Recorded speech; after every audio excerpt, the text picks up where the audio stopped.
ఇంతకుముందు ఎపిసోడ్లో శివయ్య, గౌరమ్మ, రాధిక, చిన్ని అందరూ కలిసి సతీష్తో పాటు సిటీకి రావటం, సిటీని చూస్తూ రాధిక, చిన్ని ఆశ్చర్యపోతూ సిటీలో కనిపిస్తున్న వాటన్నింటి గురించి మాట్లాడుకోవటం, అందరూ కలిసి ఇంటిని శుభ్రం చేసిన తరువాత శివయ్య చెప్తున్నా వినకుండా గౌరీ, రాధిక, చిన్ని సరదాగా అలా బయటికెళ్లటం, చిన్ని ఆకలిగా ఉందని చెప్పి రోడ్డు దాటి వెళ్లి ఏదైనా కొనుక్కొస్తానని చెప్పి వెళ్లటం, గౌరీ, రాధిక చిన్ని కోసం ఎదురు చూస్తుండటం, ఎంతసేపటికి చిన్ని తిరిగి రాకపోవటం. అసలు చిన్నికేం జరిగింది ఈ ఎపిసోడ్లో చూద్దాం. గౌరమ్మ, రాధిక భయపడుతున్నారు.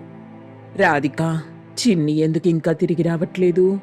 నాకేదో భయంగా ఉందే.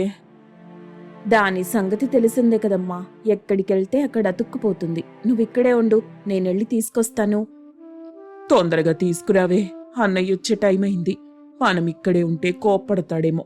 పైన మీ నాన్న ఏం చేస్తున్నాడో ఏంటో. దీన్నింటికి రానివ్వు, కాళ్ళు విరగ్గొడతాను. సరేనమ్మా, నువ్వు మాత్రం ఎక్కడికి వెళ్లకు, ఇక్కడే ఉండు. రాధిక చిన్నిని తీసుకురావడం కోసం వెళ్ళింది. ఇక్కడ గౌరమ్మ చాలా కంగారు పడుతుంది. కొంచెం సేపటి తరువాత రాధిక తిరిగొచ్చింది. ఏంటే ఒక్కదానివే వచ్చావు? అది రానని మారం చేసిందా ఏంటి? పద, నేనొచ్చి లాక్కొస్తాను. అమ్మా, అది కాదమ్మా, నేనెంత వెతికినా చిన్ని కనిపించట్లేదు. ఎక్కడికెళ్ళిందో ఏమర్థం కావట్లేదు. మనం చూస్తున్నప్పుడు తన ఆ షాప్లోకి వెళ్ళిందిగా, కానీ ఇప్పుడక్కడ లేదు. ఓరి భగవంతుడా, ఏం మాట్లాడుతున్నావు రాధిక? చిన్ని కనిపించకపోవడమేంటే? మన కళ్ళ ముందేగా అందులోకెళ్ళింది. ఇంతలోనే ఎటు మాయమైపోయింది? నాకేదో కంగారుగా ఉంది. అన్నయ్యకి, నాన్నకి ఈ విషయం తెలిస్తే మనిద్దరినీ చంపేస్తారు. అమ్మా, నువ్వు కంగారు పడి నన్ను కంగారు పెట్టకు. నాకు కూడా చాలా భయంగా ఉంది. చిన్ని ఎట్టుపోయిందో ఏంటో. కొంచెం సేపు ఇక్కడే ఎదురు చూద్దాం. పోనీ ఎటైనా వెళ్ళి వెతుకుదామంటే మళ్ళీ తిరిగి ఇక్కడికి చేరుకోగలనో లేదో అర్థం కాక ఆగిపోతున్నా. ఈ చిన్ని ఎప్పుడూ ఇంతే, ఎంత చెప్పినా వినిపించుకోదు. దాని అల్లరి పనులు మానుకోదు. ఏదో మన చిన్న పల్లెటూరు కాబట్టి, అందరూ తెలిసిన వాళ్ళు కాబట్టి ఎక్కడికెళ్ళినా, ఎవరింటికి పోయినా సాయంత్రానికి తిరిగొచ్చేది. ఇప్పుడిక్కడ దీన్ని ఎక్కడని వెతుకుతామే మనం? అసలు ఇక్కడ అన్ని బిల్డింగులు ఒకేలాగున్నాయి. ఎటు చూసినా ఈ గజిబిజి కార్ల శబ్దాలు వినాలంటేనే చెవులకు చిరాగ్గా ఉంది. గౌరమ్మ అలా మాట్లాడుతుండగా సతీష్ ఆఫీస్ నుండి క్యాబ్ దిగి వస్తూ గౌరమ్మని, రాధికని చూసి కోపంగా, అరే అమ్మా, రాధిక, మీరిక్కడేం చేస్తున్నారు? మీకిక్కడేం పనసలు? మీరిద్దరూ రోడ్డు మీదకి ఎలా వచ్చారు? అలా సతీష్ కోప్పడుతుంటే గౌరమ్మ ఏడుస్తుంది. అరే అమ్మా, ఎందుకు ఏడుస్తున్నావు? నేను కేవలం ఇక్కడికి ఎందుకు వచ్చారనే కదా అడిగాను. మీకు మళ్ళీ తిరిగి ఇంటికెళ్ళడానికి దారి తెలియక ఆగిపోయారా? ఇక్కడెందుకున్నారని తెలుసుకుందామని అలా అడిగానంతే. ఈ మాత్రం దానికి ఏడవాలా? రాధిక, నువ్వెందుకంత కంగారు పడుతున్నావు చెప్పు. సరే, తెలియకొచ్చుంటారు, పద, నేను ఇంటికి తీసుకెళ్తాను. అన్నయ్య, అది కాదు. రాధిక, మీ కళ్ళలో కూడా నీళ్ళేంటి? మొదటిసారి మీ మీద కసురుకున్నాను. సర్లే, సారీ, పదండి, పైకెళ్దాం. అన్నయ్య, ఒకసారి నేను చెప్పేది విను. మన చిన్ని కనిపించట్లేదు. ఒక్కసారిగా సతీష్ ఊపిరాగిపోయినట్టు అలాగే ఉండిపోయాడు. కొంచెం సేపటికి తేరుకొని, ఏం మాట్లాడుతున్నావు రాధిక? చిన్ని కనిపించకపోవడం ఏంటి? అసలు చిన్ని మీకు తెలియకుండా ఎక్కడికెళ్ళింది? మీరిద్దరూ కొంచెం ఏడవడం ఆపి ముందు అసలు ఏం జరిగిందో చెప్పండి నాకు. అది కాదురా, ఇళ్ళంతా సర్దిన తరువాత చిన్ని సరదాగా అలా బయటికి వెళ్దామని అడిగింది. పోనీలే, కింది వరకే కదా అని మేం కూడా సరేనన్నాం. తీరా కిందికి వచ్చాక ఆకలిగా ఉందని, రోడ్డవతల ఎదురుగా ఉన్న షాప్లో కొనుక్కొస్తానని మేమెంత చెప్తున్నా వినకుండా మా చెయ్యి వదిలించుకొని వెళ్ళిపోయింది. ఇంకా ఎంతసేపటి నుండి ఎదురు చూస్తున్నా రావట్లేదు. దానికి ఏమై ఉంటుందోనని కంగారుగా ఉంది. మీకసలు బుద్ధుందా? చిన్నపిల్ల రోడ్డు దాటి వెళ్ళిపోతానంటుంటే మీరెలా వదిలేశారు? ఆయన మిమ్మల్ని అసలు కిందికి రావద్దని చెప్పే కదా వెళ్ళాను. సరే, నేను వెళ్ళి చూసొస్తానాగండి. లేదన్నయ్య, నేను వెళ్ళి చూసొచ్చాను. అక్కడ మన చిన్ని లేదు. రే సతీషు, నాకెందుకో భయంగా ఉందిరా. నువ్వు వెళ్ళొకసారి చూసిరా. ఇప్పుడు ఈ విషయం మీ నాన్నకి తెలిస్తే గుండాగిపోతుంది. అసలే చిన్ని అంటే ఆయనకి పంచ ప్రాణాలు. తొందరగా వెళ్ళి చూసిరారా. సరే సరే, నేను ఇప్పుడే వెళ్ళి చూసొస్తాను. కానీ మీరిద్దరూ మాత్రం ఇక్కడి నుండి ఎక్కడికి వెళ్ళకండి. అని సతీష్ కూడా అర్ధరాత్రి అయ్యేంత వరకు అంతా వెతికాడు. గౌరమ్మ రాధిక అదే చోట నిలబడి సతీష్ కోసం చూస్తుండగా సతీష్ అక్కడికొచ్చాడు. అన్నయ్య, చిన్ని కనిపించలేదా? చుట్టుపక్కలన్ని చోట్ల వెతికాను, కానీ చిన్ని ఎక్కడా కనిపించలేదు రాధిక. అయ్యయ్యో చిన్ని, ఎక్కడున్నావమ్మా? ఏమైపోయావు తల్లి? అన్నయ్య, చిన్నికి మన ఫ్లాట్ నెంబర్ తెలుసు. ఒకవేళ అక్కడికెళ్ళి మన నాట పట్టిస్తుందేమో. ఏమంటున్నావు రాధిక? చిన్నికి నిజంగా మన ఫ్లాట్ నెంబర్ తెలుసా? అయితే ఖచ్చితంగా ఇంటికెళ్ళుంటుంది. తొందరగా పదండి, వెళ్ళి చూద్దాం అని ముగ్గురూ కలిసి సతీష్ ఫ్లాట్ దగ్గరికి చేరుకున్నారు. కాని అప్పటికే శివయ్య వీళ్ల కోసం ఎదురు చూస్తూ కోపంగా, అసలు ఇక్కడికి వెళ్ళిపోయారు మీరంతా? ఏదో సరదాగా కిందికెళ్ళొస్తామని చెప్పి ఇన్ని గంటల వరకు తిరిగి రాకుండా ఉంటారా? అసలే కొత్త ప్రదేశం, నీకేమై ఉంటుందోనని నేనెంత కంగారు పడ్డానో తెలుసా? పోనీ మిమ్మల్ని వచ్చి వెతుకుదామంటే తిరిగి రావడానికి నాకు ఈ చోటు అర్థం కాదు. ఆయన ఒక్క రోజులోనే సిటీ మొత్తం చూసేయాలా? ఇక మనం ఉండేది ఇక్కడేగా, ఎందుకు ఇలాంటి తెలివి తక్కువ పనులు చేస్తున్నారు? అది సరేగాని అందరి మొహాలేంటి తోటకూర కాడల్లా వేలాడిపోతున్నాయి? అర్ధరాత్రి దాకా సిటీ మొత్తం తిరిగి అలసిపోయారా? శివయ్య కోపం చూసి అందరూ భయపడుతున్నారు. చిన్ని గురించి ఎలా చెప్పాలా అని ఆలోచిస్తూ తమాయించుకొని చిన్న బెరుకుతో, అది నాన్న మొదటి రోజు కదా, అమ్మ వాళ్ళేదో ఆశపడ్డారు. రేపటి నుండి ఇలా జరగకుండా చూసుకుంటాను. ఇంతకీ చిన్ని తిని పడుకుందా? అంటే ఇంతసేపటి వరకు మేల్కొని ఉండదు కదా అన్నయ్య, పడుకుని ఉంటుంది. చిన్ని పడుకుంది కదా నాన్న? ఆ నువ్వు కూడా అడుగే గౌరీ, చిన్నిని జోలపాడి నిద్రపుచ్చారా అని. లేకపోతే తమాషలాడుతున్నారా? చిన్నిని మీతో పాటు తీసుకెళ్లి నన్నొచ్చి అడుగుతారేంటి? అంటే నిజంగా చిన్ని ఇక్కడికి రాలేదా నాన్న? రేయ్, ఇంకోసారి ఆ మాట అన్నావనుకో నా కోపం వస్తుంది చెప్తున్నా. ఏదో పిల్లోడు మొదటి రోజు ఉద్యోగం చేసి వస్తున్నాడు కదా అని ఊరుకుంటున్నా. నాకిప్పుడు అర్థమవుతుంది. నన్ను ఇలా అల్లరి పట్టించమని చిన్ని మీకు సలహా ఇచ్చింది కదా. నన్ను అల్లరి పట్టించడం అంటే దానికి మహా సరదా. సరే, ఇక దాగుడు ముత్తలు చాలు గాని పిలవండి దాన్ని. ఆ మాట వినగానే గౌరమ్మ రాధిక గట్టిగా ఏడుస్తారు. సతీష్ పంటి బిగువన బాధను బిగబట్టి కన్నీళ్లాపుకుంటాడు. వాళ్ల ఏడుపు చూసి కంగారు పడుతున్న శివయ్య, ఎందుకు? మీరెందుకు ఏడుస్తున్నారు? ఇదంతా కాదు, ముందు చిన్ని ఎక్కడుందో చెప్పండి. అమ్మా చిన్ని, చిన్ని, ఇంకా దాక్కుని చాలే. నాన్న చాలా భయపడ్డాడులే. నీ ఆటలప్పి బయటికి రా. నా బంగారు తల్లి కదూ, తొందరగా నాన్న దగ్గరికి రావాలమ్మా. నాన్న, నేను చెప్పేది మనసు గట్టిపరుచుకొని వినండి. సాయంత్రం నుండి చిన్ని కనిపించట్లేదు.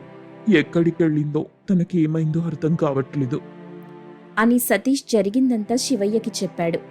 సతీష్ మాటలు విన్న శివయ్య ఒక్కసారిగా ఏడుస్తూ ఉన్న చోటే కుప్పకూలిపోయాడు. నాన్న, ఏమైంది మీకు? నాన్న, నాన్న, అంతా బానే ఉందిగా?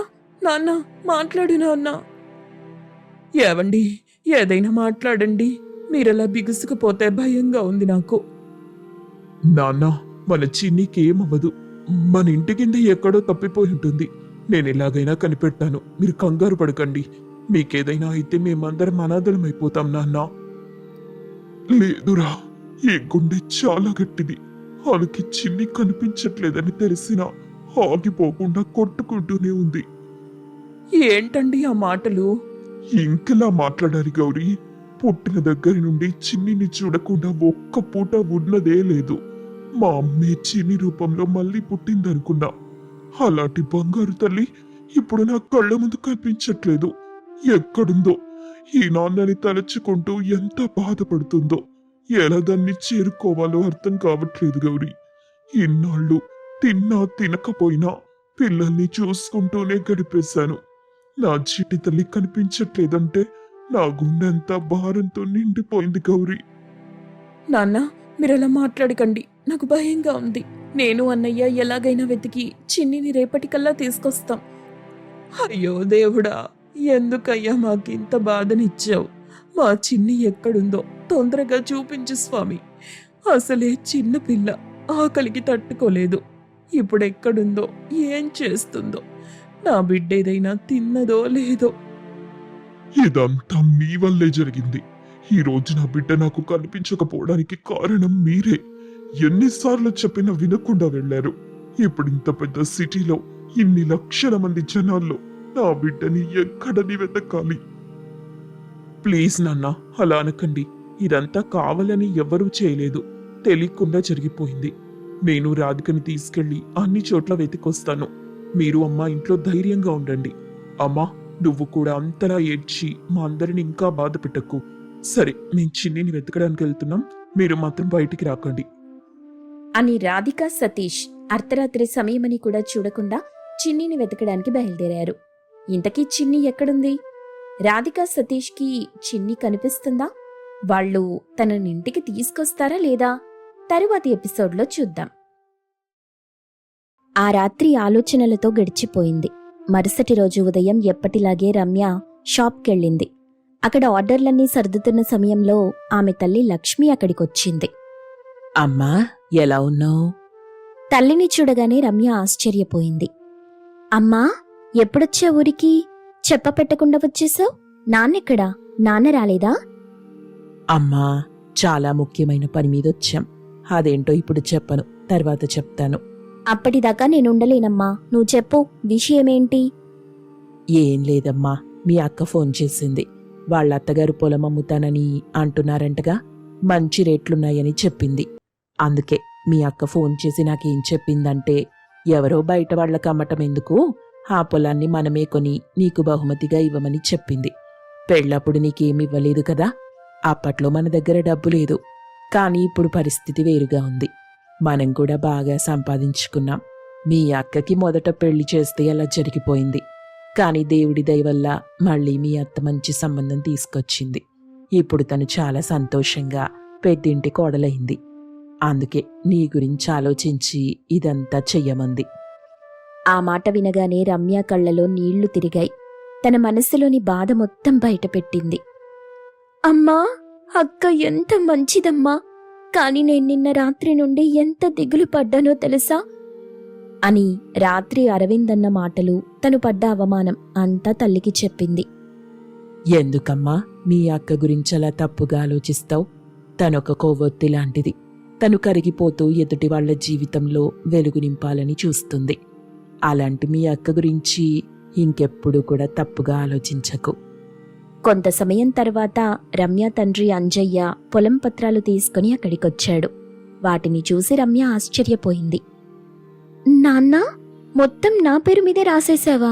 అలా ఎందుకు చేశావు నాన్నా? అక్క పేరు మీద కూడా రాసివ్వచ్చు కదా. ఇద్దరికీ 2.5 ఎకరాల చొప్పున ఇవ్వచ్చు కదా. లేదా అక్కకి 3, నాకు 2 ఇచ్చినా పర్లేదు. అయ్యో, మీ అక్క చెల్లెళ్ళ మధ్య మేము నలిగిపోతున్నామమ్మా. తానేమో మొత్తం నీకే అంటుంది, నువ్వేమో ఇప్పుడు ఇద్దరికి అంటున్నావు. మీరేం చేసుకుంటారో నాకు తెలీదు గాని, ఇదిగో ఈ పత్రాలు తీసుకోండి, మేం బయలుదేరుతున్నాం. నాకు ఇంటి దగ్గర చాలా పనులున్నాయి. ఈసారొచ్చినప్పుడు తీరిగ్గా మాట్లాడుకోవచ్చులేమ్మా. నీకు బహుమతిగా ఇవ్వాల్సింది ఇచ్చేశాం. దీన్ని కట్నం కింద అనుకుంటారో లేక మరేదైనా అనుకుంటారో మీ ఇష్టం. మేమైతే వెళ్తున్నాం. సరే నాన్న, వెళ్లేటప్పుడు మన పచ్చడి సీసాలు పట్టుకెళ్ళండి, చాలా రుచికరంగా ఉంటాయి. మాకెందుకు తెలీదమ్మా, మీ నాన్న బజారుకెళ్ళి మీ పచ్చళ్ళే కొనుక్కొస్తాడు. అవసరమేముంది నాన్న, నీకెన్ని కావాలో చెప్తే నేను పంపిస్తానుగా. ఎందుకు వృధాగా డబ్బు పెట్టుకుంటున్నారు? నేనలా కొనకపోతే మీకు లాభాలెలా వస్తాయి చెప్పు? ఎవరి పని వాళ్ళు చేసుకుంటే బాగుంటుంది. అంతగా అవసరం ఉంటే నేనప్పుడు ఖచ్చితంగా అడుగుతానులే అని చెప్పి వాళ్ళక్కడి నుండి వెళ్ళిపోయారు. వాళ్ళెళ్ళిన చాలాసేపటికి రవళి అక్కడికొచ్చింది. ఏంటో మా చెల్లెలి ముఖం వెలిగిపోతుంది. నాన్నగారిచ్చిన బహుమతి చూసే కదా. అక్క, ఎందుకు నా పేరు మీద 5 ఎకరాలు మొత్తం రాయించావు? దాంట్లో తప్పేముంది? నా మనసుకి ఏదనిపిస్తే అది చేస్తాను. ఇప్పుడు నా దగ్గర డబ్బులున్నాయి, నీ దగ్గర పొలముంది. నువ్వమ్మి డబ్బు తీసుకొస్తావో లేక నా దగ్గరున్న డబ్బుతోనే మన బిజినెస్ డెవలప్ చేద్దామో చెప్పు, అలాగే చేద్దాం. లేదక్క, నేనొక ఎకరం పొలం అమ్మైనా సరే డబ్బు తీసుకుని నీకిస్తాను. ఇద్దరం సమానంగా డబ్బు పెట్టి బిజినెస్ ముందుకు తీసుకెళ్దాం. ఒకటి ఎక్కువ ఒకటి తక్కువ ఉంటే ఏదో ఒక రోజు గొడవలు ఖచ్చితంగా అవుతాయి.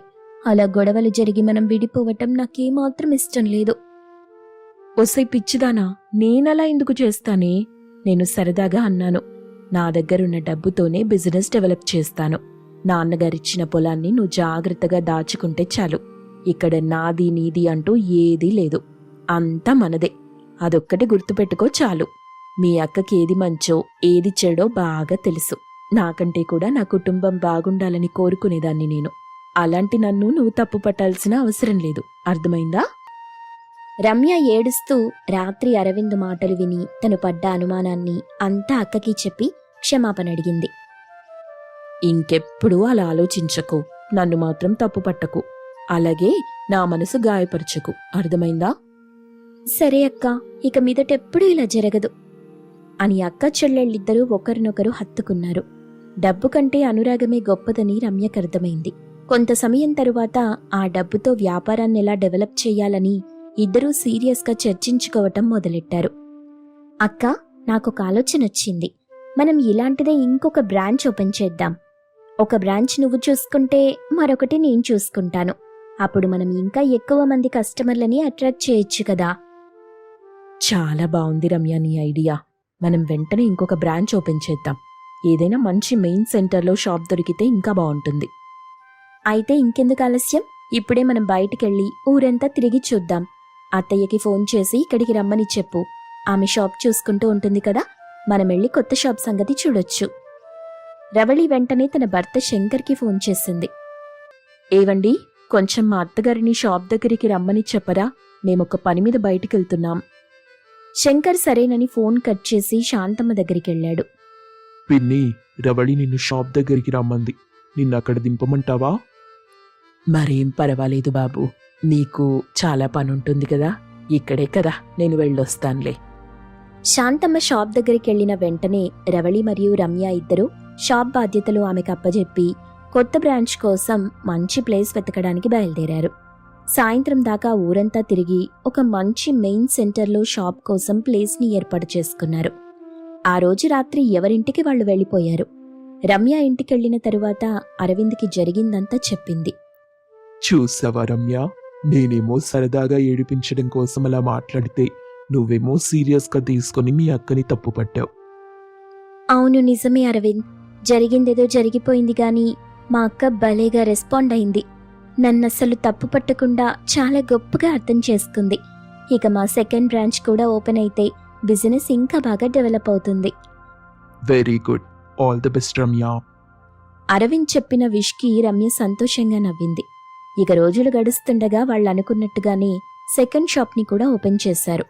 అనుకున్నట్టుగానే రెండో షాప్ కూడా విజయవంతంగా సాగుతుంది. రవళి రమ్య ఇద్దరూ వ్యాపారంలో బిజీ అయిపోయారు. ఇలా ఉండగా ఒకరోజు అరవింద్ తల్లిదండ్రులు సుమతి, గోవిందయ్య వాళ్ళింటికొచ్చారు. గోవిందయ్య చుట్టూ చూసి, ఏదిరా నీ పెళ్ళాం కనిపించట్లేదు, ఎక్కడికెళ్ళింది? నాన్నా, మీకు తెలీదు కదా, వాళ్ళు రెండో షాప్ కూడా పెట్టారు.